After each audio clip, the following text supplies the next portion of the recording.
Hi friends, రవ్వ లడ్డూలు ఎలా చేసుకోవాలి ఈరోజు చూద్దాం. ముందుగా బాండి పెట్టి అందులో నెయ్యి వేసుకోవాలి. నెయ్యి వేసాక అందులో మనం తెల్లనొక ఉప్మానోకి వేసుకోవాలి. వేసుకొని కలపాలి. బాగా ఉండలు కట్టకుండా కలుపుకుంటూ ఉండాలన్నమాట.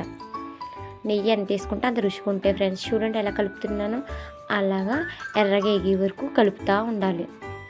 నచ్చితే లైక్ అండ్ సబ్స్క్రైబ్ చేసుకోండి ఫ్రెండ్స్. చూడండి ఎలా కలుపుతున్నానో, అలా ఎర్రగా ఎగే వరకు కలపాలి. కలుపుతూ ఉండాలి. తర్వాత యాలక్కాయలు వేసుకోవాలి. అందులో యాలక్కాయల పొడి, తర్వాత పంచదార మనకి రుచికి తగ్గినట్టు పంచదార వేసుకోవాలి. తర్వాత నెయ్యి వేసుకోవాలి. నెయ్యి వేసుకున్నాక కలుపుతూ ఉండాలి. తర్వాత దించేయాలి ఫ్రెండ్స్. చూడండి ఎలా కలిపామో. తర్వాత పాలు వేయాలి. కాసిన పాలు వేయాలి. వేసాక ఉండలు అవుతున్నాయో లేదు చూసుకోవాలి. ఒకవేళ ఉండలు అవ్వకపోతే మళ్ళీ లైట్గా పాలు వేసుకోవచ్చు.